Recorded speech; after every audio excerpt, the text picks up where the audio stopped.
दिल्ली में ब्लास्ट, कौन जिम्मेदार? दिल्ली में कैसे पहुंचा इतना विस्फोटक?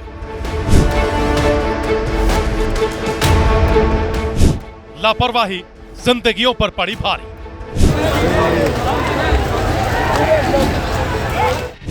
फरीदाबाद मॉड्यूल पर क्यों नहीं किया गया focus?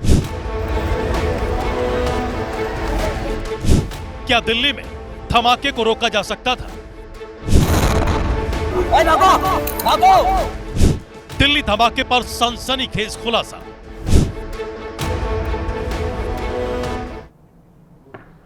Orient bell tiles studio से आप देख रहे हैं एबीपी न्यूज। गुड मॉर्निंग, नमस्कार, बहुत स्वागत है आप सभी का। आप देख रहे हैं एबीपी न्यूज, आपके साथ मैं हूं अपर्णा मौजम। वक्त हो गया है न्यूज एट 7 का। शुरुआत कर रहे हैं इस वक्त की बड़ी खबर के साथ। बड़ी खबर आपको बता दें, दिल्ली में लाल किले के पास सोमवार को हुए धमाके में 12 लोगों की जान चली गई। विस्फोटक से लैस कार का ड्राइवर डॉक्टर उमर मोहम्मद उन संदिग्धों का साथी निकला जिनके ठिकानों से लगभग 3000 किलो विस्फोटक और घातक हथियार बरामद किए गए थे। सुरक्षा एजेंसियां आखिरकार इस पूरे आतंकी नेटवर्क को ध्वस्त करने में जुटी हुई हैं। एनआईए की जांच तेज हो गई है, जिसको लेकर आज कैबिनेट सुरक्षा समिति की बैठक भी होगी। और एक और बड़ी खबर आपको बता दें, इसी बीच जहां एनआईए ने जांच तेज कर दी है, तो वहीं जहां पर धमाका हुआ दिल्ली में लाल किले के पास, उस जगह से फॉरेंसिक टीम ने 42 सैंपल इकट्ठा किए और आज से 42 सैंपल्स की जांच शुरू हो जाएगी। सैंपल में i20 कार के दोनों टायर में लिए गए हैं। सैंपल में चेसिस और सीएनजी सिलेंडर, सैंपल में बोनट के कई हिस्से भी शामिल हैं और जो 42 सैंपल हैं उनकी जांच आज से शुरू होगी। और इसी बीच दिल्ली धमाके से जुड़ी एक और बड़ी खबर का रुख कर ले। दिल्ली में लाल किले के पास हुए धमाके की जांच के बीच बड़ी खबर यह है कि एफएसएल की टीम को धमाके वाली जगह से 2 जिंदा कारतूस भी मिले हैं। 2 तरह के सैंपल भी बरामद किए गए हैं, जिनमें से एक अमोनियम नाइट्रेट जैसा है। फिलहाल एफएसएल की टीम लैब में अब इन सैंपल्स की जांच करेगी और 2 तरह के विस्फोटक के सैंपल, जिसमें से पहला सैंपल अमोनियम नाइट्रेट जैसा है। ये तस्वीरें आप टीवी स्क्रीन पर देख रहे हैं। 8 तस्वीरें हम आपको दिखा रहे हैं। सैंपल्स लिए गए उस जगह से जहां पर 10 नवंबर को धमाका होता है। धमाके के बाद अब एनआईए ने जांच तेज कर दी है। फॉरेंसिक टीम ने 42 सैंपल लिए हैं और एफएसएल की टीम को वहां से 2 जिंदा कारतूस भी मिले हैं। धमाके में डॉक्टर्स गिरफ्तार किए गए हैं। ये एक आतंकी मॉड्यूल जो सामने आया है, टेरर मॉड्यूल, उसमें डॉक्टर्स गिरफ्तार किए गए। डॉक्टर शाहीन का भाई परवेज पर भी शिकंजा कसा गया है। और सुशील, मेरे सहयोगी, मेरे साथ लाइव जुड़ रहे हैं इसी खबर पर। सुशील, आज एफएसएल की टीम 42 सैंपल की जांच शुरू कर देगी, तो वहीं पूरे मामले में अब एनआईए की इन्वेस्टिगेशन में भी रफ्तार देखने को मिलेगी। जी बिल्कुल, देखिए सीधे तौर पर अगर बात करें इस पूरे मामले में, तो अब एफएसएल की जो टीमें हैं जिन्होंने 42 जो सैंपल्स लिए हैं उसकी जांच उन्होंने शुरू भी कर दी है, ऐसी जानकारी भी मिली है। और सबसे बड़ी बात यह है कि अब एनआईए इस पूरे मामले में जांच को लेकर आगे बढ़ेगी। लेकिन अपर्णा, आप देखिए फिलहाल इस पूरे अगर एरिया को दिखाएं तो फिलहाल यहाँ पर पूरे एरिया को ब्लॉक कर दिया गया है। चूंकि इस पूरे मामले में जो पूरा ये ब्लास्ट स्पॉट है, यहाँ पर आज भी ये बताया जा रहा है कि जो एफएसएल की टीम है वो मुआयना करेगी, यहाँ पर आएगी और भी जो एग्जिबिट हैं और भी जो फिलहाल सैंपल्स हैं उनको कलेक्ट भी किया जाएगा। सबसे बड़ी बात यह है कि इस पूरे मामले में अब एनआईए की जो तफ्तीश है वो तेज हो जाएगी, क्योंकि कई जो स्टेट के जो मल्टीपल स्टेट हैं वो इस पूरे मामले में इन्वॉल्व हैं। चाहे वो दिल्ली की बात करें, जम्मू कश्मीर की बात करें, यूपी की बात करें, फरीदाबाद की बात करें, इन तमाम स्टेट्स में इस तरह के रेड्स जो हो रहे हैं, अब एनआईए इस पूरे मामले में इस पूरी साजिश की कड़ियों को जोड़ेगी कि जिस तरह से फरीदाबाद में जो एक बड़ा मॉड्यूल फिलहाल क्रैकडाउन किया था जम्मू कश्मीर पुलिस ने, जो एक पोस्टर से शुरू हुआ था और मामला ब्लास्ट तक पहुंचा। इस पूरे मामले में डॉक्टरों की कड़ियों को जोड़ा जाएगा कि कैसे डॉक्टरों को तमाम जो लोग हैं, आतंकी संगठन है, वो किस तरह से रेडिकलाइज करते हैं। और ऐसे डॉक्टर्स जो पढ़े लिखे हैं अपना, सबसे बड़ी बात यह है कि वो MBBS हैं, MD हैं, और वो डॉक्टर्स अगर इस प्रकार की साजिश को अंजाम देते हैं तो निश्चित रूप से इस पूरे मामले में जांच के तह तक जाएगी। अब NIA की क्या एक नया मॉड्यूल जो है वो आतंकी संगठनों की तरफ से तैयार किया जा रहा था, जिसको फिलहाल भारतीय एजेंसियों ने अब तोड़ने की कोशिश की है। सबसे बड़ी बात यह है कि NIA की जो टीम है और फरीदाबाद में जिस तरह से जो संदिग्ध एक्सप्लोसिव फिलहाल पकड़े गए थे, जो 2563 थे और 360, यानी कुछ कुल 3000 किलोग्राम जो अमोनियम नाइट्रेट मिला। और उसके बाद जब FSL की टीम ने ब्लास्ट साइट से तमाम जो सैंपल्स कलेक्ट किए, उसमें पहला जो सैंपल था वो अमोनियम नाइट्रेट बताया जा रहा है। तो क्या उसका कनेक्शन था, क्या एक्सप्लोसिव में ऐसे तरल पदार्थों का इस्तेमाल किया गया कि जो ब्लास्ट हुआ उसकी तीव्रता यानी कि उसकी डेंसिटी इतनी ज़्यादा थी कि काफ़ी दूर तक लोगों ने उसकी आवाज़ सुनी। तो किन चीज़ों का इस्तेमाल किया गया, इन तमाम पहलुओं पर फिलहाल NIA अब इस पूरे मामले में जांच करेगी। और इसी मामले में भी कई लोगों को हिरासत में लिया गया है, कई लोगों से पूछताछ की जा रही है, ताबड़तोड़ फिलहाल छापेमारियां चल रही हैं। और निश्चित रूप से NIA जल्द ही इस पूरे मामले में कोई अहम सबूत भी साझा करेगी, क्योंकि जिस तरह से इस पूरे मामले में अपर्णा जांच एजेंसियां काम कर रही हैं, वो चारों तरफ इस पूरे मामले में जो चाहे वो हर कड़ी को कड़ी से जोड़ने का काम यहाँ पर जारी है। और इसी बीच एक और बड़ी खबर का सुशील रुख कर रहे हैं। आत्मघाती हमला ये नहीं था, सूत्र बता रहे हैं। घबराहट में विस्फोट किया गया, बम पूरी तरह से विकसित नहीं हो पाया था और धमाके के बाद कोई गड्ढा नहीं बना। विस्फोटक जब्त होने से हमलावर घबरा गया, ये जानकारी सूत्र बता रहे हैं कि घबराहट में आकर यह विस्फोट किया गया। सुशील, देखिए अपर्णा, सबसे बड़ी बात मैं आपको अगर तस्वीरों में दिखाऊं, देखिए जो ब्लास्ट साइट है अपर्णा, अगर एक बार आप देखें तो ये जो ब्लास्ट साइट है, यहाँ पर सबसे ज़्यादा जो दिल्ली पुलिस के जो CCTV कैमरे हैं वो इंस्टॉल होते हैं। आप देखिए कि 2 से 4-5 CCTV यहाँ लगे हुए हैं इस रेड लाइट पर। दूसरी रेड लाइट पर अगर मैं आपको दिखाऊं तो वहाँ भी 5 CCTV कैमरे लगे हुए हैं। चूँकि जब ये बताया गया कि सुनहरी मस्जिद के पास पार्किंग में गाड़ी खड़ी थी और 3 घंटे वो इंतजार करता रहा, और सबसे बड़ी बात है कि वो जब निकलने की कोशिश कर रहा था तो वो इधर से ही, यानी कि जो फिलहाल दरियागंज का इलाका है, उधर से घूमते हुए इसी रेड लाइट के पास पहुंचा। और सबसे बड़ी बात है कि जब वो कुछ समझ नहीं पाया, क्योंकि उसके तमाम जो साथी हैं वो पकड़े जा चुके थे, तो उसने घबराहट में कहीं ना कहीं इस पूरी वारदात को अंजाम दिया। क्योंकि कहीं ना कहीं अपर्णा, उनको डर था कि अगर वो भी पकड़े जाएंगे तो ये पूरी साजिश को कहीं ना कहीं नाकाम माना जाएगा। और इसीलिए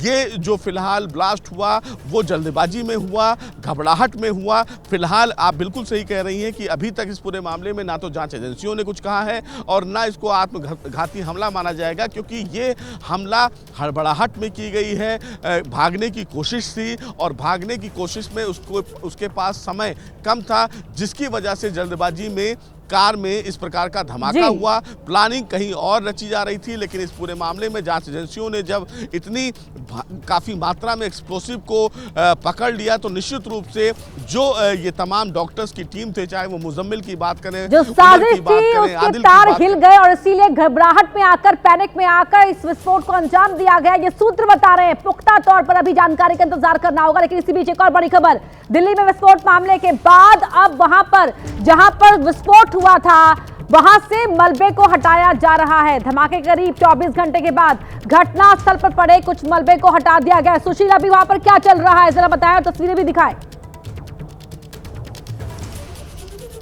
जी बिल्कुल अपर्णा, अगर मैं तस्वीरों में दिखाऊं तो फिलहाल ये पूरा जो साइट है उसको फिलहाल अभी ब्लॉक किया गया है। सफ़ेद कलर का आपको पर्दा दिख रहा होगा, लेकिन जब हम सुबह यहाँ पर पहुँचे तो हमें जानकारी ज़रूर मिली कि जो मलबा है उसको हटाने की जो प्रक्रिया है वो शुरू की गई है। आपको तस्वीरों में दिख रहा होगा कि जो गेट नंबर 1 है ये भी इफेक्ट हुआ था। तो फिलहाल चूँकि इस पूरे मामले में अब उन तमाम एरिया को साफ़ किया गया है। चूँकि गाड़ियाँ जो थी, ई रिक्शा था, जो और गाड़ियाँ आसपास में खड़ी हुई थी, उनको साफ़ किया जा रहा है। सबसे सबसे बड़ी बात है कि आपको सड़कों के दूसरी साइड में जो गाड़ियां खड़ी हैं वहां पर भी आपको दिखेगा कि कुछ जो सामान है, यानी कि कुछ जो गाड़ियों के परकच्चे हैं वो उड़ गए थे। तो अब ये माना जा रहा है कि इस पूरे मामले में यहाँ पर अब सफाई की जो प्रक्रिया है वो दिखेगी। आप देखिए कि अभी भी सड़कें उसी तरीके की हैं, यहाँ से भी कुछ सबूत जो है वो इकट्ठा किया गया था।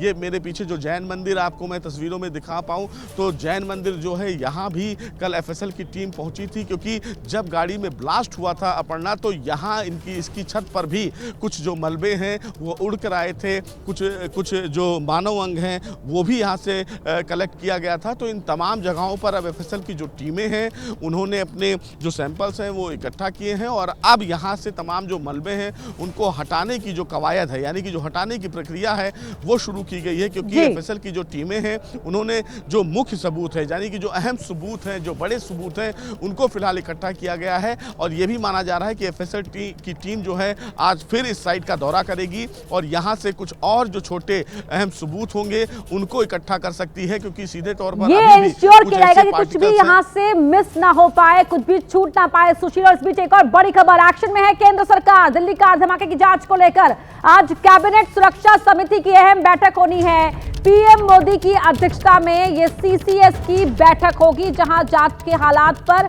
चर्चा की जाएगी। प्रधानमंत्री ने भूटान दौरे पर भी इस बात को कहा कि मन व्यथित है लेकिन किसी भी दोषी को बख्शेंगे नहीं।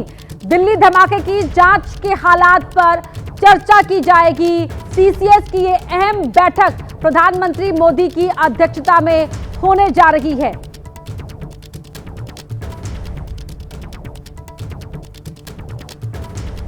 और दिल्ली धमाके की जांच को लेकर तमाम अपडेट्स आप तक आगे पहुंचाते रहेंगे। इस बड़ी खबर पर हम लगातार बने हुए हैं, लेकिन इस बीच एक और बड़ी खबर का रुख कर रहे हैं। बड़ी खबर आपको बता दें इस समय की गोविंदा से जुड़ी हुई है। एक्टर गोविंदा के बीमार होने की खबर है। इस बीच कहा गया कि उनकी तबीयत खराब हो गई, अस्पताल ले जाया गया, लेकिन फिलहाल अभी उनकी हालत स्टेबल है, डॉक्टर्स की निगरानी में है। अभिनेता गोविंदा जुहू के क्रिटिक केयर में उनको एडमिट कराया गया है। तो एक्टर गोविंदा की तबीयत बेहोश होने के बाद उन्हें अस्पताल में भर्ती कराया गया और जुहू के एक अस्पताल में उन्हें एडमिट कराया गया है। अपने घर पर अचानक गोविंदा बेहोश हो गए थे, इस तरह की जानकारी शुरुआती दौर में मिल रही है।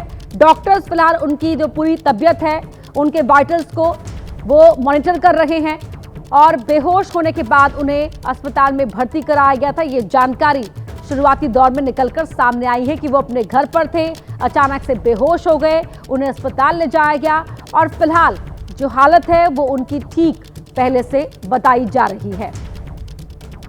ये बड़ी खबर इस समय मुंबई से मिल रही है, जहां पर एक्टर गोविंदा की तबीयत नासाज होने पर उन्हें अस्पताल ले जाया गया। जुहू के एक अस्पताल में उन्हें एडमिट कराया गया था, जहां पर वो अपने घर पर अचानक बेहोश हो गए थे।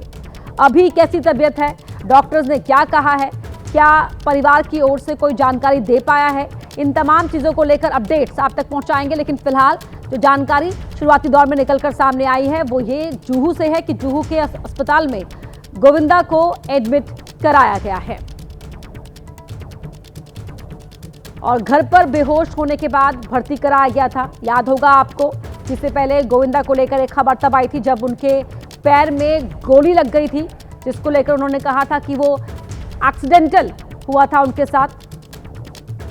और जल्दी पूरी जानकारी आगे भी आपको पहुंचाएंगे। अपने घर पर अचानक बेहोश हो गए थे गोविंदा, उन्हें अस्पताल ले जाया गया, जुहू के अस्पताल में एडमिट कराया गया, जहां डॉक्टर्स की निगरानी में है, एक पूरी टीम उनको मॉनिटर कर रही है और फिलहाल उनकी तबीयत अब पहले से बेहतर बताई जा रही है।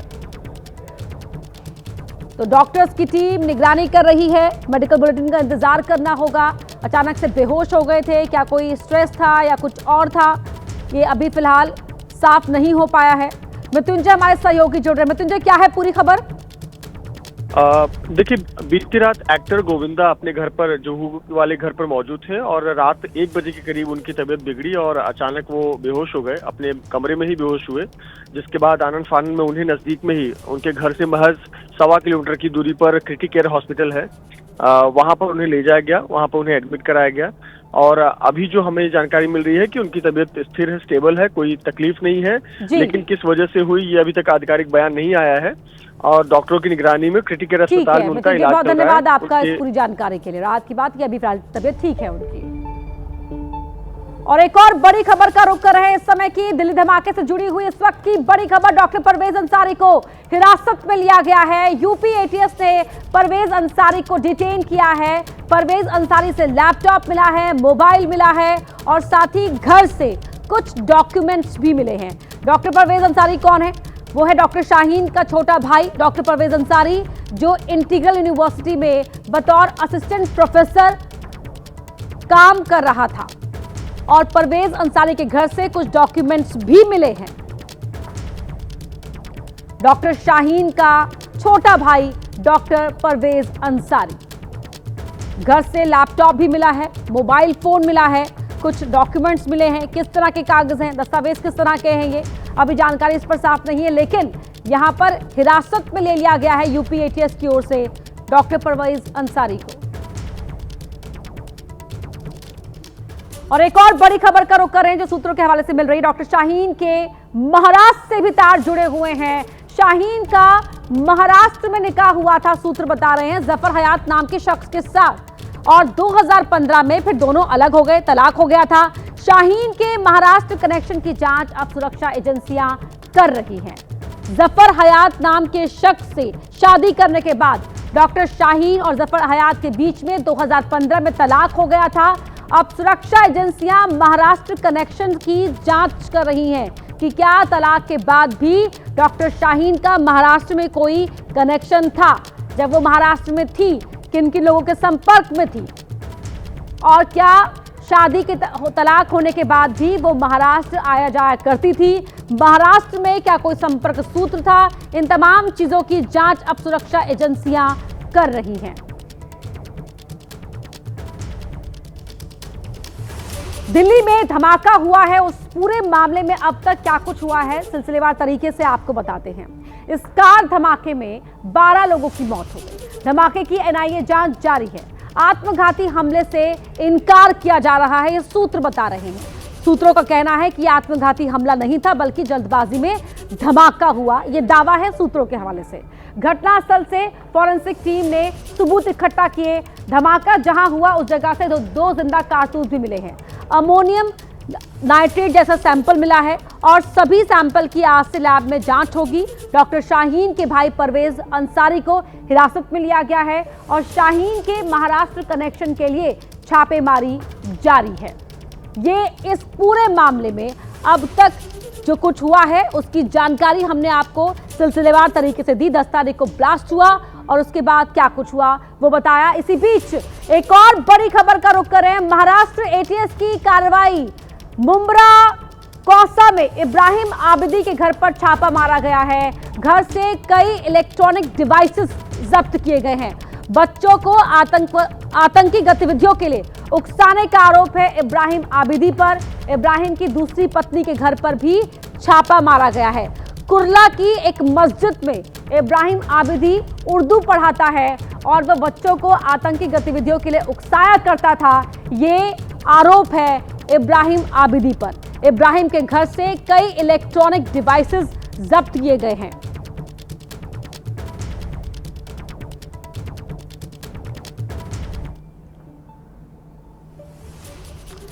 तो अब आपको ग्राफिक्स के जरिए कुछ और जानकारियां दे देते हैं। डॉक्टर मॉड्यूल आतंक का ये जो सामने आया नया टूल, पुलवामा का रहने वाला, फरीदाबाद में ठिकाना था डॉक्टर उमर उल नबी डार का। तारिक के नाम पर धमाके वाली कार खरीदी थी डॉक्टर उमर अल नबी डार ने। जो जानकारी डॉक्टर उमर के बारे में, जो पहला किरदार है इस पूरे धमाके के पीछे, उसके बारे में हम आपको दे रहे हैं।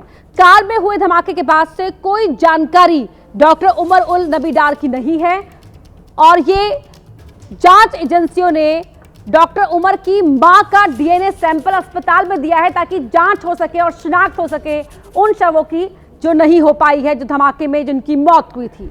डीएनए सैंपल से इस जानकारी पुख्ता तौर पर मिलेगी कि धमाके में डॉक्टर उमर की मौत हुई या नहीं हुई। डीएनए सैंपल से ही शव की शिनाख्त हो पाएगी। दूसरा किरदार डॉक्टर आदिल अहमद का, कश्मीर के अनंतनाग का रहने वाला डॉक्टर आदिल अहमद और सहारनपुर में ये डॉक्टर था। पोस्टर लगाते वक्त यही पकड़ा गया था। 4 साल पहले ही मेडिकल कॉलेज में सरकारी नौकरी छोड़कर ये सहारनपुर आ गया था डॉक्टर आदिल अहमद, और ये दूसरा किरदार के तौर पर इसको पकड़ा गया और इसको दूसरा किरदार के तौर पर देखा जा रहा है। ये डॉक्टर मॉड्यूल आतंक का नया टूल, ये दूसरा किरदार। ध्यान से देखिए, 4 साल पहले ही ये अपने मेडिकल कॉलेज से सरकारी नौकरी छोड़कर आया था और अब तो लगातार हम आपको इस पूरे मामले में जो अब तक जानकारी निकलकर सामने आ रही है उसकी अपडेट्स दे रहे हैं और एक और बड़ी खबर का रुख कर रहे हैं। हरियाणा के फरीदाबाद स्थित अल फलाह यूनिवर्सिटी की आधिकारिक वेबसाइट को हैक कर लिया गया है, जिसकी जिम्मेदारी इंडियन साइबर अलायंस नाम के ग्रुप ने ली है। वेबसाइट के लैंडिंग पेज पर एक संदेश लिखा गया है जिसमें लिखा था, हैकर्स ने वेबसाइट पर एक चेतावनी संदेश छोड़ा जिसमें लिखा था कि भारत में कट्टरपंथी इस्लामिक यूनिवर्सिटीज बर्दाश्त नहीं की जाएंगी। संदेश में आगे कहा गया, अगर आप भारत में रहना चाहते हैं तो शांति से रहिए, अगर जिहाद करना है तो पाकिस्तान चले जाइए। हम आपकी राष्ट्र विरोधी गतिविधियों पर नजर रख रहे हैं। ये अल फलाह यूनिवर्सिटी की वेबसाइट पर लिखा है चेतावनी भरा संदेश। दिल्ली में धमाके से पहले फरीदाबाद में विस्फोट का मिलना सुरक्षा एजेंसियों के लिए अलर्ट था, लेकिन सुरक्षा एजेंसियां इसे भाप नहीं पाई, जिसका नतीजा लाल किले के पास कार में धमाका। इस ब्लास्ट में हरियाणा और जम्मू कश्मीर पुलिस की नाकामी सामने आई है। अगर वक्त रहते फरीदाबाद मॉड्यूल पर फोकस किया गया होता और कड़ियां जोड़ी जाती तो शायद उस वारदात को नाकाम किया जा सकता था। विस्फोट में गई जानें बचाई जा सकती थी। कैसे हुई सुरक्षा में चूक, कहां फेल हुई हरियाणा पुलिस, कैसे देश की राजधानी दिल्ली तक पहुंचा विस्फोटक, देखिए एबीपी न्यूज का विस्फोटक खुलासा।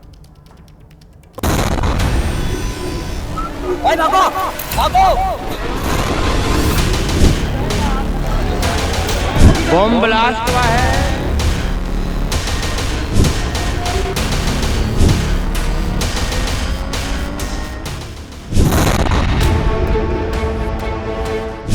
दिल्ली में ब्लास्ट, कौन जिम्मेदार? दिल्ली में कैसे पहुंचा इतना विस्फोटक?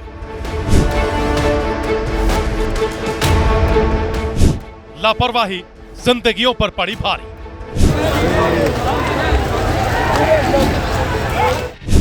फरीदाबाद मॉड्यूल पर क्यों नहीं किया गया फोकस? क्या दिल्ली में धमाके को रोका जा सकता था? दिल्ली धमाके पर सनसनीखेज खुलासा।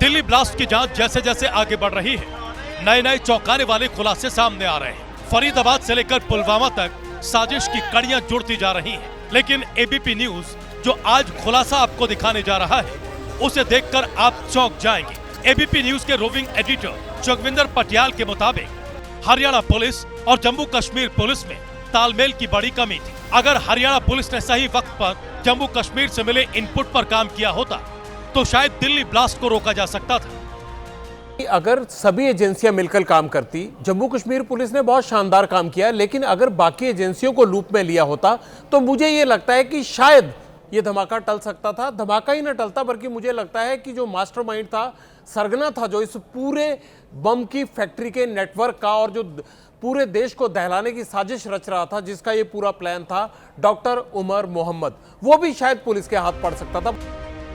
फरीदाबाद मॉड्यूल के खुलासे के बाद भी हरियाणा पुलिस सोती रही, हाथ पर हाथ रखे बैठी रही, जबकि जम्मू कश्मीर पुलिस लगातार इनपुट देती रही। फरीदाबाद से भारी मात्रा में विस्फोटक मिलने के बाद हरियाणा पुलिस को जो एक्शन उस वक्त लेना चाहिए था वो नहीं लिया गया। अब जवाब ये दे हरियाणा पुलिस कि आपके यहां फरीदाबाद में कब से बम की फैक्ट्रियां चल रही थी, क्या किया आपने? आपने तो एक एफआईआर तक दर्ज नहीं की। आपने सब कुछ जम्मू कश्मीर पुलिस को कह दिया कि जो 19 अक्टूबर की आपकी एफआईआर है, आप उसमें रिकवरी कीजिए और उसी की आगे इंटेरोगेशन लिखकर जो है वो आप रिकवरी करके काम चलाते जाइए। भैया, आपके यहां पर डॉक्टर रहे, बम बनाए, इतना सामान इकट्ठा किया, गोदाम बनाया एक जगह पे, वो किराए पे प्रॉपर्टी ली, और दूसरी जगह पे वो जहां खुद रहते थे वहां पर आपको जो सामान रिकवर किया है, आपने हमें इतनी लंबी चौड़ी लिस्ट दी है जिसमें रिमोट मिले, आपको डिवाइस मिले, आपको हथियार मिले, आपको एम्यूनिशन मिला, आपको 350 किलोग्राम जो है वो केमिकल पाउडर मिला, सब कुछ मिला बम बनाने का सामान। आपने एक FIR तक दर्ज नहीं की। सवाल ये है, हरियाणा पुलिस, जम्मू कश्मीर पुलिस इसमें हल्ला मचाती कि इतनी बड़ी साजिश है, पकड़ो इन लोगों को। तो मुझे लगता है जो आदमी बदरपुर बॉर्डर से, फरीदाबाद से होते हुए बदरपुर बॉर्डर होके लाल किले तक पहुंचा, वो वहां तक पहुंच ही ना पाता। एक बात हुई कि हमने अच्छा काम कर दिया। आतंकी डॉक्टरों की गिरफ्तारी और बारूदी साजिश के बाद कई सवाल खड़े हो रहे हैं। क्या हरियाणा पुलिस ने फरीदाबाद मॉड्यूल को हल्के में लिया? बारूदी साजिश के खुलासे के बाद हरियाणा पुलिस एक्टिव हो जाती तो शायद दिल्ली में जो बेगुनाहों की जानें गईं, उन्हें बचाया जा सकता था। दिल्ली धमाके के बाद सुरक्षा एजेंसियों पर सवाल भी खड़े हो रहे हैं। फरीदाबाद से विस्फोटक बरामद होने के बाद भी एजेंसी एक्टिव क्यों नहीं हुई? अगर पहले ही अलर्ट हो जाती तो शायद इस ब्लास्ट को नाकाम किया जा सकता था। कहां हुई जम्मू कश्मीर पुलिस से चूक? क्या क्रेडिट लेने के चक्कर में जम्मू कश्मीर पुलिस गच्चा खा गई? देखिए एबीपी न्यूज का ये चौंका देने वाला खुलासा।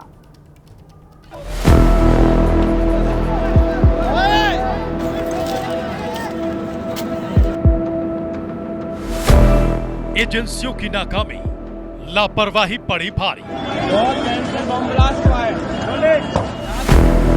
इनपुट था पक्का, फिर भी उमर दे गया कच्चा। बम ब्लास्ट हुआ है लाल किले के सामने।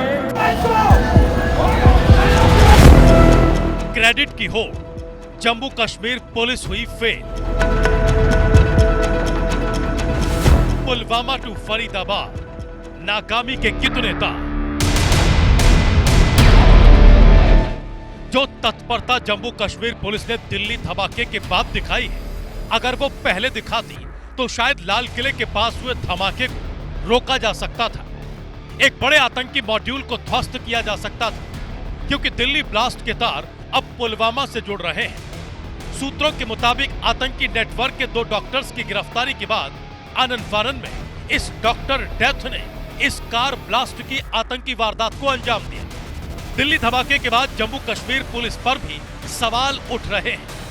जब उमर के बारे में उनके पास इनपुट था, तो फिर इतने दिनों तक उसकी खोज क्यों नहीं की गई? मुझे ये लगता है कि शायद ये धमाका टल सकता था। धमाका ही न टलता, बल्कि मुझे लगता है कि जो मास्टरमाइंड था, सरगना था, जो इस पूरे बम की फैक्ट्री के नेटवर्क का और जो पूरे देश को दहलाने की साजिश रच रहा था, जिसका ये पूरा प्लान था, डॉक्टर उमर मोहम्मद, वो भी शायद पुलिस के हाथ पड़ सकता था। बताता हूं सिलसिलेवार तरीके से कैसे। 19 अक्टूबर को FIR दर्ज होती है जम्मू कश्मीर में कि जैश ए मोहम्मद के पोस्टर लगे हैं, कौन इस साजिश के पीछे है, कौन रेडिकलाइज कर रहा है यूथ को, उनको पकड़ने के लिए कई लोग पकड़े जाते हैं। और उसी में जब ये खबर मिलती है कि एक नाम डॉक्टर मुजम्मिल का सामने आता है, डॉक्टर मुजम्मिल को 30 अक्टूबर को यानी 11 दिन बाद पकड़ लिया जाता है। पहली रिकवरी कब होती है? पहली रिकवरी फरीदाबाद में 9 नवंबर को होती है, यानी 10 दिन बाद। और 10 दिन में क्या, जो बीच में ये 10 दिन थे, 30 अक्टूबर से लेकर 9 नवंबर तक के, इसके बीच में कहां था डॉक्टर उमर मोहम्मद? क्या वो था? क्या उसको पकड़ने के लिए ह्यू एंड क्राई किया गया? क्या इंटेलिजेंस ब्यूरो को या जो बाकी की एजेंसियां थी उसको इन्फॉर्म किया गया? एजेंसियों के बीच सही तालमेल हो, इसको लेकर करगिल युद्ध के बाद एक फैसला लिया गया था, जिसमें मल्टी एजेंसी कमेटी यानी MAC का गठन किया गया था, जिसका मकसद खुफिया एजेंसियों के बीच जानकारी साझा करना था, जिसमें आतंकवाद के खिलाफ सभी एजेंसियां एक ग्रिड के रूप में काम करती हैं। लेकिन जम्मू कश्मीर पुलिस ने इसका पालन नहीं किया। कारगिल के बाद वहां पर लगा था कि इंटेलिजेंस फेलियर है, एजेंसियां आपस में मिलकर काम नहीं करते। एक मैक सिस्टम बनाया गया था जो गृह मंत्रालय के नीचे काम करता है। मैक सिस्टम क्या है? उसमें जो मल्टी एजेंसी सेंटर है वो काम करता है। जब भी कोई मल्टी स्टेट से रिलेटेड या एक से ज्यादा स्टेट से रिलेटेड कोई भी मसला आता है तो स्टेट पुलिस उसमें डालती है, और उससे सभी जो बाकी उसके सहयोगी हैं या जो SOP बनी हुई है उसके तहत वो जानकारी सभी तक चला जाती है और वो भी एक्टिव हो जाते हैं। क्या वो किया गया? अब सवाल यह है कि डॉक्टर उमर की जानकारी एजेंसियों से साझा क्यों नहीं की गई? इतने दिनों तक डॉक्टर उमर को आखिर खोजा क्यों नहीं गया? क्या डॉक्टर उमर को पकड़कर अकेले जम्मू कश्मीर पुलिस क्रेडिट लेना चाहती थी। दिल्ली के लाल किले के पास हुए कार ब्लास्ट का जो सच पूरा देश जाना चाहता है वो सच निकलकर अब सामने आ रहा है। जानकारी मिल रही है कि पुलवामा का रहने वाला डॉक्टर उमर ही पूरे टेरर रैकेट का मास्टरमाइंड था।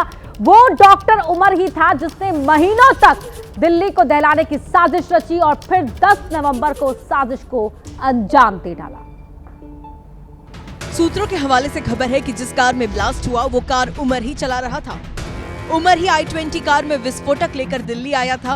वो कार में तो अकेला था, लेकिन उसने अपने 2 साथियों के साथ मिलकर आतंकी हमले की योजना बनाई थी।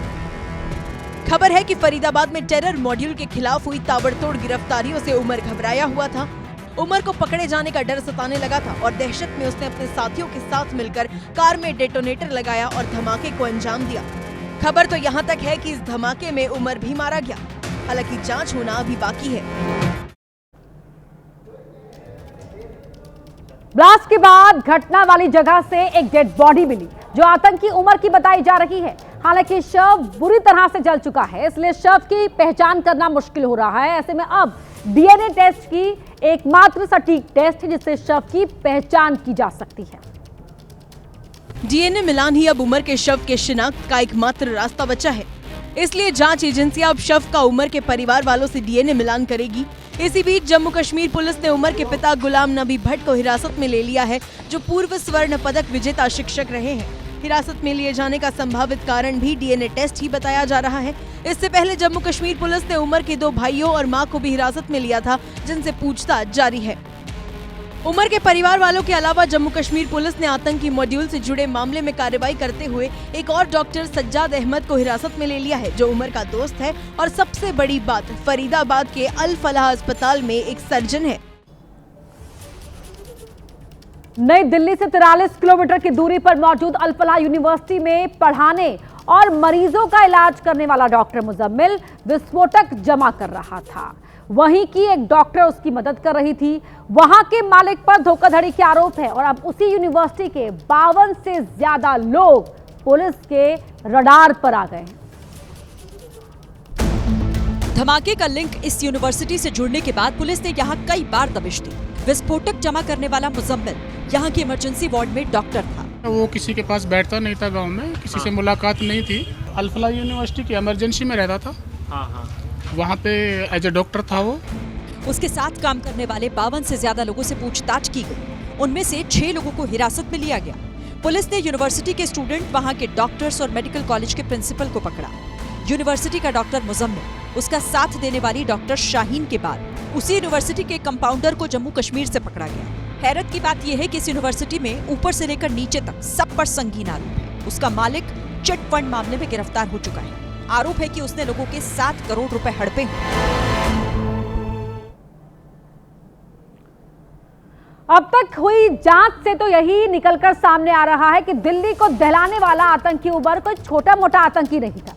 अगर सीधे सपाट शब्दों में कोई कहे तो उमर आतंकियों का हेडमास्टर था। Doctor Muzammil, doctor Irfan, doctor Adil और डॉक्टर उमर फरीदाबाद के अस्पताल में साथ काम करते थे, साथ रहते थे। जानकारी के मुताबिक इन लोगों ने 2 जगह कमरे किराए पर लिए थे। 15 नंबर कमरे में डॉक्टर उमर मोहम्मद और मुजम्मिल रहता था और इसी कमरे से बम बनाने का सामान मिला। वहीं दूसरा कमरा इन्होंने फतेहपुर टागा गांव में किराए पर ले रखा था, जहां ये अमोनियम नाइट्रेट जमा करते थे।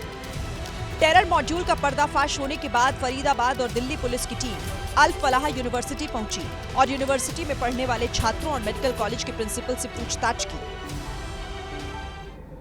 जैसे जैसे जांच आगे बढ़ रही है, आतंकी हमले की साजिश का दायरा भी बढ़ रहा है।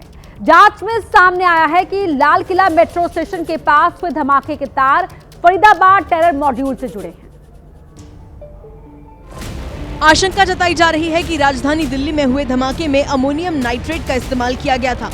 और हैरान करने वाली बात तो यह है कि सोमवार को ही पुलिस को फरीदाबाद से 2900 किलो विस्फोटक मिला था, जिसका इस्तेमाल बम बनाने में किया जाता है। इसके अलावा धमाके में इस्तेमाल की गई I-20 कार भी हरियाणा की थी। वहीं बीते रोज फरीदाबाद से आतंकी गतिविधियों में शामिल होने के शक में हुई 2 डॉक्टरों की गिरफ्तारी भी इस बात की तरफ इशारा करती है कि हमले की साजिश नई नहीं थी, बल्कि लंबे समय से फरीदाबाद में आतंकी हमले की प्लानिंग चल रही थी। पहलगाम हमले के बाद जिस तरह पीएम ने बदला लेने का आश्वासन दिया था, ठीक उसी तरह दिल्ली के धमाके के बाद भी प्रधानमंत्री ने कहा है कि वो इस षड्यंत्र में शामिल किसी भी व्यक्ति को बख्शेंगे नहीं। भूटान यात्रा पर गए प्रधानमंत्री ने बताया कि वो रात भर ब्लास्ट की जांच की अपडेट लेते रहे। मैं कल रात भर इस घटना की जांच में जुटी सभी एजेंसियों के साथ संपर्क में था। प्रधानमंत्री ने देश के खिलाफ साजिश रचने वालों की जड़ पर अटैक करने का भरोसा दिया। हमारी एजेंसियां इस षड्यंत्र की तह तक जाएगी। पीएम ने साफ कर दिया कि धमाके में शामिल लोगों को एजेंसीज छोड़ेंगी नहीं। इसके पीछे के षड्यंत्रकारियों को बख्शा नहीं जाएगा। प्रधानमंत्री ने कहा कि वो लोगों का दुख समझते हैं, देश धैर्य रखे, सभी जिम्मेदार लोगों को न्याय के कटघरे में लाया जाएगा।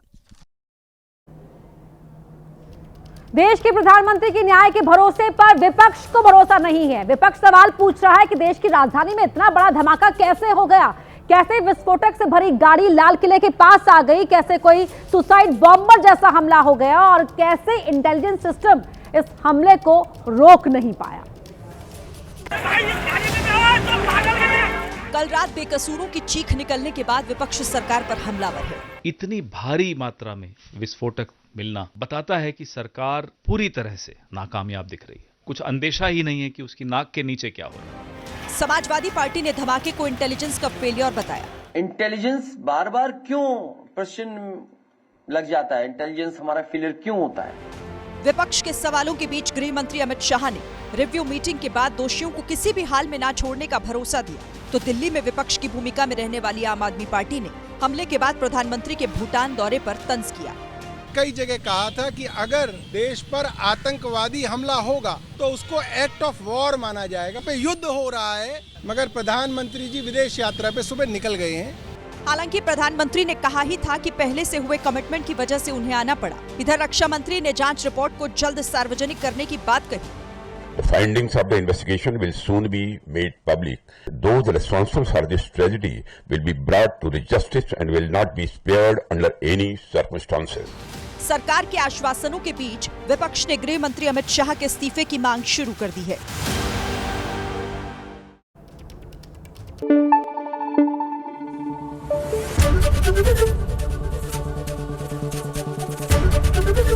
ABP न्यूज आपको रखे आगे।